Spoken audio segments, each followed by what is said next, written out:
श्रीमद् भगवत गीता। बड़े होने पर श्री कृष्ण ने कंस का वध किया, नाना उग्रसेन को गद्दी पर बैठाया, देवकी के मृत पुत्रों को लेकर आए और माता पिता को कारागार से मुक्ति दिलाई। कन्हैया के मित्र तो गोकुल के सभी बालक थे, लेकिन सुदामा उनके कृपा पात्र रहे। अकिंचन सुदामा को वैभवशाली बनाने में दामोदर ने कोई कसर बाकी नहीं रखी। श्री कृष्ण के जीवन में राधा प्रेम की मूर्ति बनकर आई। जिस प्रेम को कोई नाप नहीं सका, उसकी आधारशिला राधा ने ही रखी थी।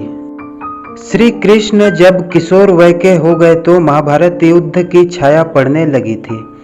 महाभारत में मुख्य आख्यान पांडवों का है, जिसमें हर पल कृष्ण उनके साथ हैं। महाभारत को अर्जुन व्यापार कहते हैं, तो कृष्ण ने इसे धर्म युद्ध बताया। युद्ध के शुरू में ही श्री कृष्ण ने कहा, जहाँ धर्म है वहीं कृष्ण है, और जहाँ कृष्ण है वहीं विजय है।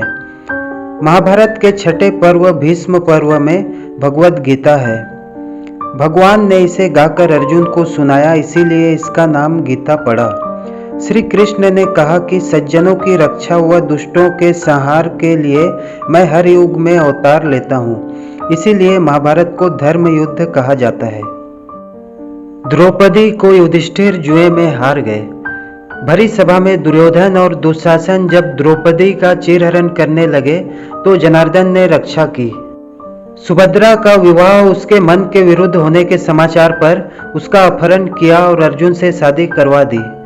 जरासंध से युद्ध कर श्री कृष्ण ने 16,000 कन्याओं को उसके चंगुल से छुड़ाया।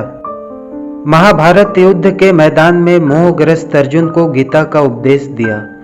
उपदेश देने के लिए शांत जगह चाहिए, लेकिन कृष्ण ने वहां ज्ञान दिया जहां 18 अक्षौणी सेना के कोलाहल से किसी को कुछ सुनाई नहीं पड़ रहा था। अपने विराट रूप का दर्शन कराकर अर्जुन का मोह भंग किया। आत्मा के अजर अमर होने की बात बताई। जैसे उद्धव में ज्ञान था लेकिन भक्ति नहीं, उसी प्रकार अर्जुन में भक्ति तो थी लेकिन ज्ञान नहीं। गीता में उपदेश देकर उन्होंने अर्जुन से कहा कि मारे जाओगे तो स्वर्ग मिलेगा और जीत जाओगे तो पृथ्वी। इस तरह पार्थ को युद्ध के लिए तैयार किया। भगवान ने कहा कि जो मुझे जिस तरह याद करता है, मैं भी उसी प्रकार उसका भजन करता हूँ।